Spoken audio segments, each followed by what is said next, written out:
ఇప్పుడే జీ5 app download చేయండి. చూడండి మీ ఫేవరెట్ టీవీ షోస్ ఎప్పుడైనా ఎక్కడైనా. డాక్టర్ గారు, ప్రేక్షకులందరికీ కూడా ప్రతిరోజు ఎన్నో రకాల టేస్టీ మరియు హెల్దీ రెసిపీస్ చెప్తూ ఉంటారు. ఈ రోజు ఎపిసోడ్ లో భాగంగా ఏ రెసిపీ చూపించబోతున్నారండి? డయాబెటీస్ ఉన్న వారికి షుగర్ని పెంచకుండా హల్వా చేద్దాం అనుకుంటున్నామమ్మా. స్పెషల్గా ఓకే, హల్వా తింటే షుగర్ పెరుగుతుంది, కానీ పెరగంది హల్వాలో కలిపేస్తే షుగర్ పెరగదు. అదే మెంతుల హల్వా. ఓకే, మామూలుగా మినపప్పు, ముడి బియ్యము, మెంతులు ఉపయోగించేసి తేనె వేసి హల్వా చేసుకుంటే డయాబెటీస్ ఉన్న వారికి మంచిది అంటున్నాం కదా. ఎలా చేసుకోవాలో చూడండి. మెంతుల హల్వా తయారు చేయడానికి కావాల్సిన పదార్థాలు: ముడి బియ్యము అరకప్పు, తేనె అరకప్పు, పొట్టు తీయని మినపప్పు పావు కప్పు, మెంతులు 2 టేబుల్ స్పూన్లు. ముందుగా మనం తీసుకున్న మెంతుల్ని పాత్రలో వేసి దోరగా వేపించాలి. మాడకుండా దోరగా వేపించుకుని ఆ మెంతుల్ని ఒక ప్లేట్లో తీసుకుని పక్కన పెట్టుకుంటాం. అలాగే పొట్టు తీయని మినపప్పును కూడా దోరగా వేపించుకుని పక్కన పెట్టుకోవాలి. ఇక మూడవది, ముడి బియ్యాన్ని కూడా దోరగా వేపించుకోవాలి.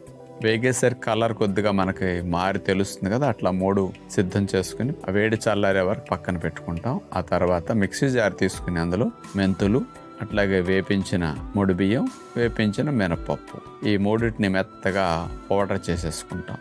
ఇక హల్వా చేయటానికి మరొక పాత్ర పొయ్యి మీద పెట్టి అందులో మనం తీసుకున్న ఈ 3 పొడి 1 కప్పు ఉంది కాబట్టి 2 కప్పులు నీళ్లు పోయాల్సి ఉంటుంది అనమాట. 2 కప్పులు నీళ్లు మరిగిన తర్వాత అందులో మెంతులు, మినపప్పు, ముడి బియ్యం, ఈ 3 వేపించి పొడి చేసుకున్న పొడిని ఈ మరిగిన నీళ్ళల్లో పోసేసి ఆ ఉండలు లేకుండా గడ్డలు లేకుండా సన్నసెక మీద కదుపుకుంటూ దగ్గరకు తీసుకురావాలి దాన్ని. చివరికి హల్వా అంటే మనకు తెలుసు కదా, గరిటెకి అంటుకోకూడదు, అడుగున పాత్రకు అంటుకోకూడదు. ఆ రకంగా దగ్గరకు వచ్చినప్పుడు అందులో తేనె వేసేస్తాం. లాస్ట్లో తేనె వేసేసరికి కొద్దిగా పల్చగా అవుతుంది. కాస్త 4-5 నిమిషాలు అట్లాగే అందులో కొద్దిగా మేగడ వేసి కూడా కలపాలి. మేగడ వేస్తే మామూలుగా అయితే హల్వాలో నెయ్యి పోస్తారు, మనం నెయ్యి బదులు మేగడ కొద్దిగా వేసాం. గరిటికి పాత్రకు అంటుకోకుండా ఉన్నప్పుడు హల్వాని తీసేస్తాం.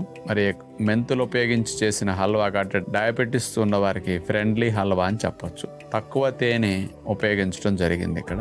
మరి ఇలాంటి టేస్టీ స్వీట్స్ అన్నవి పిల్లలకి ఆరోగ్యవంతంగా అందించాలంటే కనుక ఇలాంటి రెసిపీస్ మనం ఫాలో అవ్వాల్సిందే. బయట దొరికే స్వీట్స్ చాలా అనారోగ్యకరంగా ఉంటాయి కాబట్టి మీరు రెసిపీస్ ఫాలో అవ్వండి. డాక్టర్ గారు, మరి మహిళలు కూడా ప్రత్యేకంగా కొన్ని వ్యాయామాలు చూపిస్తేనే బాగుంటుంది. ఎందుకంటే మన ప్రేక్షకుల్లో మాక్సిమం మహిళలు ఉంటారు కాబట్టి వాళ్ళ కోర్ మజిల్స్ అన్ని కూడా బలపడాలంటే కనుక ఎలాంటి వ్యాయామాలు చేస్తే బాగుంటుంది ఈరోజు చూపిస్తారా? తప్పనిసరిగానమ్మా. మోకాళ్ళ మీద, పాదాల మీద బరువు పడకుండా కాస్త పడుకుని చేయగలిగేవి. దీనివల్ల పొట్ట బాగా తగ్గుతుంది, మజిల్స్ భలే బలపడతాయి. సాగిన బొజ్జు కూడా ఫ్లాట్ గా మంచి స్ట్రాంగ్ గా స్టిఫ్ గా ఉంటుంది. మన పిల్లల్ని ఎక్కించి తొక్కినా గానీ పొట్ట మీద ఏమీ కానంత స్ట్రాంగ్ గా మజిల్ డెవలప్ అవటం కోసం, స్ట్రాంగ్ అవటం కోసం ఈరోజు చూపించే బాగా ఉపయోగపడతాయి. అవి చూడండి. కోర్ మసిల్ ఎక్సర్సైజెస్ ఇప్పుడు మనం 3 చూడబోతున్నాం. ముందుగా వెల్లకిలా పడుకుని 2 కాళ్లను మోకాళ్ళ దగ్గర మడిచి మడాలు తొడ భాగానికి ఆనేటట్టు లాక్కుంటాం. 2 చేతులతో 2 కాళ్ళ మడ భాగాన్ని అట్లా పట్టుకుని కుడికాలు అట్లా రొమ్ము దగ్గరకు వచ్చేటట్లు లాక్కుంటాం సాధ్యమైనంత వరకు.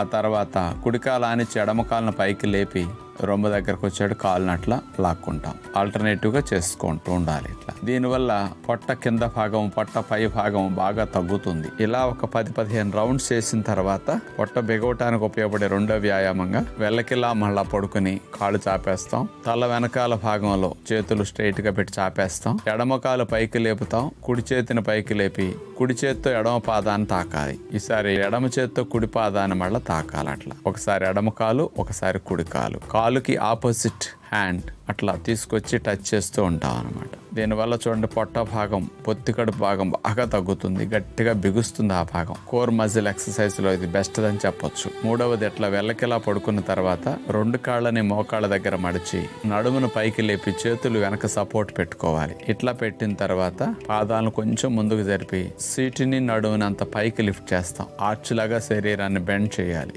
మళ్ళా సీట్ని కింద కానిస్తాం, మళ్ళా పైకి లిఫ్ట్ చేస్తాం.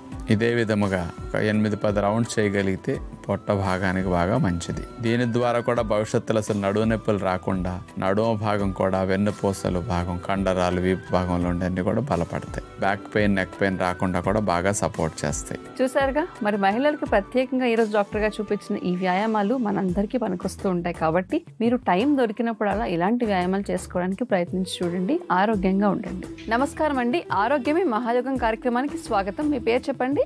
మల్లికార్జున రావు అండి. మల్లికార్జున రావు గారు ఎక్కడి నుంచి మాట్లాడుతున్నారు? హైదరాబాద్ అండి. డాక్టర్ గారు ఇక్కడ ఉన్నారు. మీ సమస్య ఏంటో వారికి వివరించండి. నమస్కారం మల్లికార్జునరావు గారు. నమస్కారం సార్. నాకు ఏజ్ 65, ఇంకో నెక్స్ట్ మంత్ 66 లో వస్తున్నా. నాకు ఒక 15-20 నుండి బీపీ షుగర్ మన ఫైల్స్ ఉన్నాయండి. అయ్యా, వీటికి ఇప్పుడు కొంచెం మోషన్ అయితే ఫ్రీగా లేదు. మోషన్ పోకపోతే హెవీగా యూరిన్ పాస్ అవుతుంది. కంటిన్యూ వస్తూనే ఉంటది. 2 నిమిషాలు, 3 నిమిషాలు, 5 నిమిషాలు, 10 నిమిషాలు వస్తాయి. నైట్ లో మూత్రం ఆపినందుకు చెస్ట్, మన హెడ్ మొత్తం, కళ్ళు, చెవులు, మన పండ్లు అన్ని మొత్తం తిమ్మిరచ్చినట్టు అయిపోయి బాగా ఇదవుతా ఉంటది. ఇదేంటి 15-20 సంవత్సరాల నుండి ఉన్నది. కాకపోతే తిండి మీద కొంచెం కంట్రోల్ ఉండదండి. ఈ మామిడి పండ్లు అవి పండ్లు బాగా తింటా ఉంటాను. మొలకెత్తిన గింజలు తింటా, డ్రై ఫ్రూట్స్ తింటా ఉంటా. మధ్యాహ్నం రోజు రైస్, మధ్యాహ్నం మాత్రం రైస్ తింటా పెరుగుతోటి. అంటే మీరు ముందు చెప్పండి సార్. మోషన్ అవటానికి ఎనిమా తీసుకోండి. ఒక 10-15 రోజులు రోజు ఆ నీళ్ళల్లో ఏమీ కలపకుండా కాచి చల్లార్చిన నీళ్లు గోరువెచ్చుకున్నప్పుడు డబ్బాలో పోసి ఆ నీళ్లతో ఎనిమా తీసుకోండి. అంటే మోషన్ గట్టిగా అయినప్పుడు ముక్కాల్సి వస్తుంది. ముక్కితే ఆ ప్రెషర్కి పైల్స్ డెవలప్ అవుతూ ఉంటాయి, బ్లడ్ పట్టడం, అవి రప్చర్ అవటం ఇట్లాంటివి జరుగుతుంటాయి అనమాట. అందుకని ముందు ఉన్న దోషం క్లీన్ చేసుకోవడానికి ఎనిమా చేసుకోండి. షుగర్ తగ్గటానికి, బీపీ తగ్గటానికి మీరు ఉదయం మొలకలు తింటున్నారు, మంచిది. మొలకలు తిన్నాక మామిడి పండు తినాలంటే దోరకాయ తొక్క తీయకుండా తినాలి. ఒక కాయ చిన్న తినండి. జామకాయ, బొప్పాయి ఇలాంటి పళ్ళని మొలకలతో పాటు తిని మామిడికాయ అప్పుడు తినండి, ఇబ్బంది రాదు. ఇంకా విడిగా టిఫిన్స్ ఏం చేయకుండా వీటిని తీసుకుంటే షుగర్కి ఏం ఇబ్బంది లేదు. మధ్యాహ్నం పూట మీరు పుల్కాలు 2 పెట్టుకుని కూరలు కొద్దిగా ఎక్కువ కూరలు చప్పగా వండి ఎక్కువ పెట్టుకోండి. కూరలు ఎక్కువ తింటే షుగర్ త్వరగా తగ్గుతుంది. కూరగాయల్లో మీరు సొరకాయ, బీరకాయ, దోసకాయ, అరటికాయ ఇట్లాంటి తొక్కతో పాటు వండుకోవాలి, గుర్తుపెట్టుకోండి. ఆ తొక్క వల్ల ఫైబర్ ఎక్కువ ఉంటుంది, షుగర్కి మంచిది, మోషన్ బాగా అవటానికి మంచిది. ఇక దీనితో పాటు మీరు 2 పుల్కాలు తిన్నాక మీరు షుగర్ తగ్గేదాకా రైస్ మానేసేయండి, పెరుగు తినండి. సాయంకాలం పూట కొద్దిగా మోషన్ బాగా అవ్వాలన్నా, నిద్ర బాగా రావాలన్నా, నిద్రలో మెలకు రాకుండా హాయిగా నిద్రపోవాలన్నా డిన్నర్లో కొద్దిగా నట్స్ నానబెట్టిని తీసుకోండి.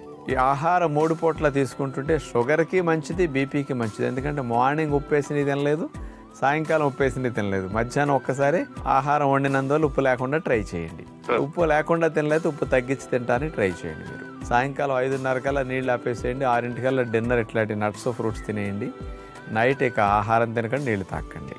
ఈలోపు కనుక మలద్వారం దగ్గర పైల్స్ ఏమన్నా పెయిన్ వస్తున్నా, వాపుగా ఉంటే ఐస్ కాపడం పెట్టుకోవటం, ఐస్ గుడ్డలో వేసైనా కానీ కుదిరితే టబ్ బాత్ చేయటం, ఈ 2 ప్రయత్నం చేస్తూ ఉండండి. ఇప్పుడు అన్ని రకాలుగా మీకు చెప్పడం జరిగింది, ప్రయత్నం చేసి చూడండి అమ్మా. ఒక ఉపశమనం వెంటనే వస్తుంది. మంచిదండి, నమస్కారం అండి. థ్యాంక్ యూ మల్లికార్జున గారు. జీ5 యాప్ డౌన్లోడ్ చేసి అన్ని ఎపిసోడ్స్ పూర్తి ఉచితంగా చూడండి.